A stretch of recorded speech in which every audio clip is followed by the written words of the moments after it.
நடிகை த்ரிஷா குறித்து பத்திரிகையாளர் சே குவேரா அத்துமீறி பேசியிருக்கும் விஷயம்தான் இப்போ சோஷியல் மீடியாக்களில் வைரல் ஆகிட்டு வருது.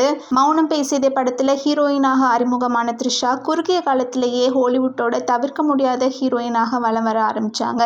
விஜய், அஜித், கமல், ரஜினிகாந்த், விக்ரம், சூர்யா, சிம்பு, தனுஷ், ஜெயம் ரவி அப்படின்னு தமிழில் இருக்கும் பெரும்பாலான ஹீரோக்களுடன் ஜோடி போட்டு நடித்த ஒரே நடிகை த்ரிஷா மட்டும்தான்.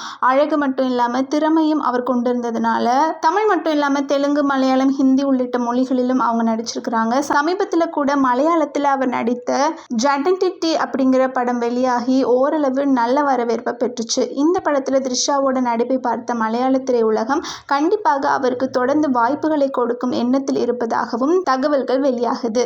இதனால த்ரிஷாவும் ஹாப்பியாக இருக்கிறாங்க. தமிழை பொறுத்த மட்டும் த்ரிஷா மீண்டும் படு பிஸியாக இருக்கிறாங்க. கடைசியாக அவங்களுடைய நடிப்பில் பொன்னியின் செல்வன், லியோ உள்ளிட்ட படங்கள் வெளியாச்சு. மேலும் கோட் படத்தில் விஜயுடன் ஒரு பாடலுக்கு நடனமாடியதும் குறிப்பிடத்தக்கது. அடுத்ததாக அவருடைய நடிப்பில் விடாமுயற்சி, தக் லைஃப் உள்ளிட்ட படங்கள் வரவிருக்குது. கண்டிப்பா இந்த 2 படங்களும் த்ரிஷாவோட கரியர்ல மெகா ஹிட் படங்களாக அமையும் அப்படின்னு எதிர்பார்க்கலாம். இதற்கிடையே விஜயும் த்ரிஷாவும் இணைந்து கில்லி, திருப்பாச்சி, ஆதி, குருவி, லியோ படங்களை நடிச்சாங்க. பல வருஷங்களுக்கு அப்புறம் தான் லியோவில் 2 பேருமே சேர்ந்தாங்க. அந்த படத்தில் இருவருக்கும் லிப்லாக் சீன் கூட இருந்துச்சு. அதனை அடுத்து ஏற்கனவே அவர்களை பற்றி வந்த கிசுகிசு மேலும் வலுப்பெற்றுச்சு. அது மட்டும் இல்லாமல் விஜயோட பிறந்தநாளுக்கு அவருடன் த்ரிஷா லிஃப்டில் இருந்து புகைப்படத்தை பகிர்ந்ததும் சர்ச்சைக்கு மேலும் தீனி போட்டுச்சு. இந்த நிலையில் யூடியூப் சேனல்களுக்கு தொடர்ந்து பேட்டி கொடுத்து வரும் பத்திரிகையாளர் சே குவேரா த்ரிஷா குறித்து சமீபத்திய பேட்டியில் பேசியிருக்கிறாரு. அது என்னன்னா, திருமணம் செய்து கொண்டு விவாகரத்து பெறுவதற்கு திருமணம் செய்து கொள்ளாமலே இருக்கலாம் அப்படின்னு த்ரிஷா ஒரு பொன்மொழி சொல்லியிருக்கிறாங்க. அதனை கல்வெட்டிலேயே பதிக்கலாம். இத்தனை வயது ஆன பிறகு எதற்காக தத்துவம் சொல்ல வேண்டும்? அவர் என்ன பெரிய திருவள்ளுவரா? விஜய் இன்னொரு பெண்ணுடைய கணவர். அவருடைய பிறந்தநாளுக்கு த்ரிஷா என்ன போஸ்ட் போட்டிருந்தார்? இன்னொரு பெண்ணின் கணவரை பற்றி கூறுகையில் லவ் ஃபார் எவர் என்று சொல்லலாமா? அப்படி சொன்னால் அவர்களை பற்றி இந்த சமூகம் என்ன மாதிரியாக பார்க்கும் அப்படின்னு சொல்லியிருக்கிறாங்க.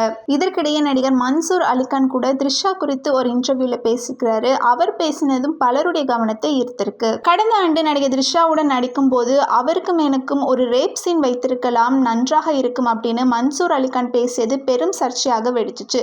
அவருடைய பேச்சுக்கு த்ரிஷா தொடங்கி லியோ படத்தோட இயக்குனர் லோகேஷ் கனகராஜ் உள்ளிட்ட பல்வேறு நடிகர்களும் திரைப்பிரபலங்களும் கண்டனம் தெரிவித்தாங்க. ஆனால் மன்சூர் அலிகானோ தான் அவ்வாறு கூறவில்லை, நான் பேசியதை திருத்தி செய்தியாக்கி விட்டார்கள் அப்படின்னு சொன்னாரு. இந்த நிலையில இன்று அவர் செய்தியாளர்களை சந்தித்து பல்வேறு விஷயங்கள் பற்றி பேசியிருக்கிறாரு.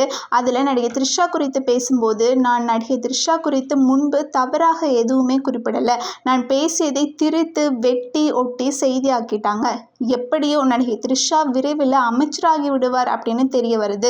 இது பலரது கவனத்தை ஈர்த்தது மட்டும் இல்லாமல் சந்தேகத்தையும் எழுப்பியிருக்குது.